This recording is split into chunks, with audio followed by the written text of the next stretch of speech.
Episode की शुरुआत में हमें एक आदमी को दिखाया जाता है जो जंगल में अपनी भेड़ों को लेकर आया होता है, लेकिन उसकी भेड़ जंगल के अंदर चली गई होती है। जिसे ढूंढने के लिए वो जंगल के अंदर जाता है, लेकिन वो देखता है कि उसकी भेड़ को किसी ने मार दिया है। जिसके बाद वो आदमी एक क्रीचर को देखता है और वहाँ से भागने लगता है और लड़खड़ा कर गिर जाता है, और तब वो क्रीचर उस आदमी को मार देता है। जिसके बाद सीन शिफ्ट होता है और हमें एक लड़की को दिखाया जाता है जिसका नाम ब्लू है, और वो एक फेरी गर्ल है जो एल्फिया नाम के एक स्कूल में आई होती है जो एक अदर वर्ल्ड में होता है, और इस वर्ल्ड को जादुई वर्ल्ड भी कहा जाता है। जिसके बाद ब्लूम एक तरफ खड़ी होती है और उसके पास एक लड़का आता है जिसका नाम स्काई होता है। तब वो ब्लूम से कहता है कि लगता है तुम खो चुकी हो, और स्काई ब्लूम की मदद करना चाहता है, लेकिन ब्लूम कहती है कि तुम मौके का फायदा उठा रहे हो। जिसकी बातों से स्काई समझ जाता है कि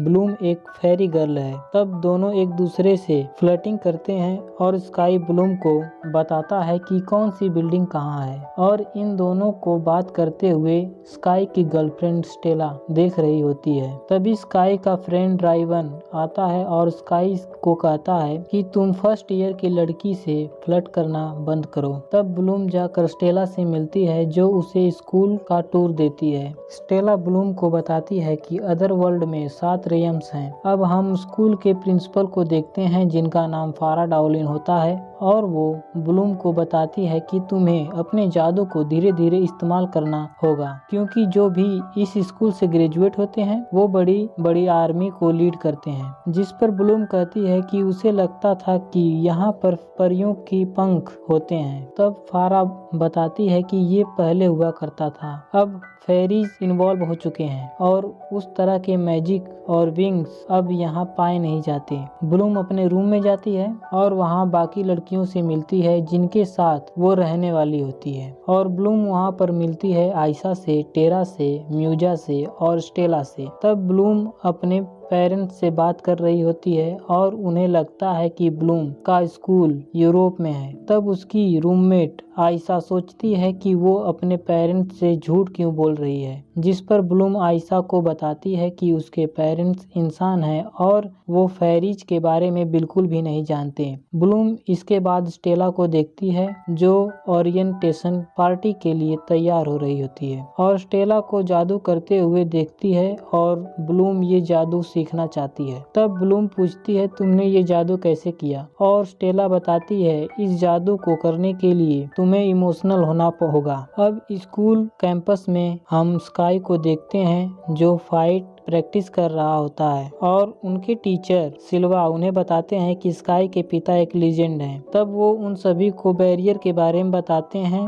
जो उन सभी को बर्नवान से प्रोटेक्ट करता है। बर्नवान एक ऐसा क्रीचर है जो इंसान से ज्यादा तेज दौड़ सकता है, उसमें बहुत ताकत होती है, और अगर वो इंसान को काट लेता है तो इन्फेक्शन बहुत तेजी से फैलता है और इंसान वहीं मर जाता है। तब हम राइवन को देखते हैं जो बैरियर के बाहर जाता है और स्मोक करने लगता है। तब उसे एक क्रीचर की आहट आती है, वो अपने चारों तरफ देखता है, तब उसे एक आदमी की लाश दिखाई देती है। स्कूल के सभी टीचर उस बॉडी को देखते हैं। तब फारा कहती है शायद ये किसी भेड़िए का काम होगा, सिल्वा के हिसाब से ये भालू हो सकता है। बेन बाकी दोनों टीचर को कुछ जले हुए अवशेष दिखाता है। तब सिल्वा पूछता है कि आखिरी बर्नवान कब देखा गया था। टीचर कहता है 20 साल पहले। तब फारा कहती है 16 साल पहले रोजलैंड ने सभी बर्नवान को मार दिया था। इसके बाद हम ब्लूम और स्काई को देखते हैं। तब ब्लूम स्काई से पूछती है क्या बाहर जाने के लिए कोई ऑप्शन है। स्काई पूछता है क्या बैरियर के बाहर, लेकिन स्काई ब्लूम को बाहर जाने से मना करता है। तभी वहाँ पर स्टेला आ जाती है और स्काई को अपने पास बुलाती है क्योंकि उसे स्काई और ब्लूम का बात करना बिल्कुल भी पसंद नहीं आता। तब ब्लूम बैरियर के बाहर जाती है अपनी पावर को इस्तेमाल करने के लिए। ब्लूम अपने फोन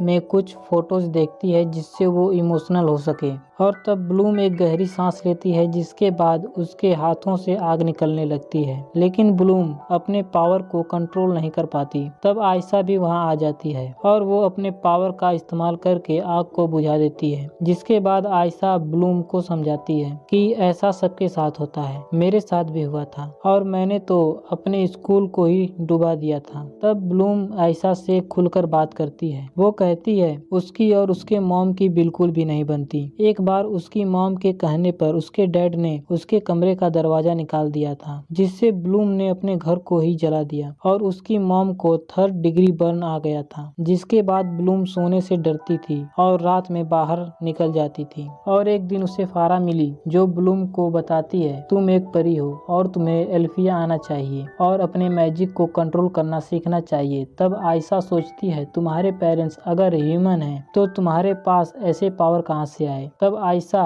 को लगता है कि वो एक चेंजलिंग है, यानी कि एक ह्यूमन बेबी को एक फेरी बेबी से बदल दिया गया है। ये बात सुनकर ब्लूम गुस्सा हो जाती है और वहाँ से चली जाती है। जिसके बाद हम एक लड़के को देखते हैं जो राइवन की तरफ देखता है। तब राइवन उसके पास जाता है और उसे अल्कोहल करने के लिए कहता है और तब टेरा वहां पर आ जाती है और कहती है तुम इसे तंग करना बंद करो और इसे इग्नोर करो। जिस पर राइवन टेरा का मोटी होने का मजाक उड़ाता है, जिस पर टेरा को गुस्सा आ जाता है और वो अपनी पावर का इस्तेमाल करती है। जिसके बाद हम ब्लूम को देखते हैं जो अपने फोन में फोटोज को देखकर खुद पर शक करने लगती है कि क्या सच में वो एक चेंजलिंग है। तब ब्लूम की दोस्त ब्लूम को ढूंढ रही होती है। तब स्टेला बताती है कि उसे अपने घर की याद आ रही थी, इसलिए मैंने उसे अपनी रिंग दे दी ताकि वो अपने पेरेंट्स से मिल सके। जिसके बाद ब्लूम अपने घर जाती है और गेट के बाहर रुक जाती है। तब ब्लूम अपने डैड को कॉल करती है और वो उनसे पूछना चाहती है क्या वो उनकी असली बेटी है, लेकिन वो अपनी मॉम का जला हुआ हाथ देखती है और उनसे बिना कुछ पूछे वापस आने लगती है। लेकिन थोड़े समय के लिए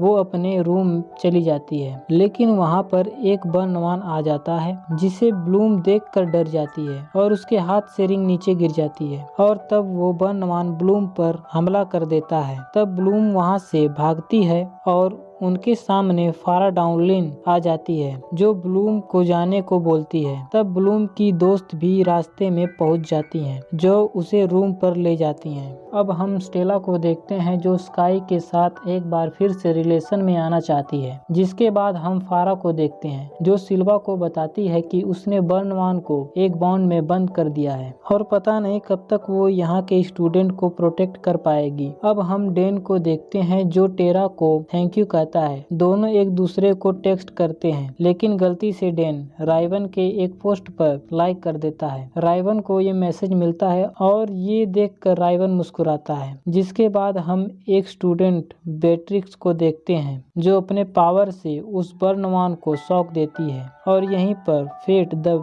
विन सागा सीजन 1 का फर्स्ट एपिसोड खत्म हो जाता है।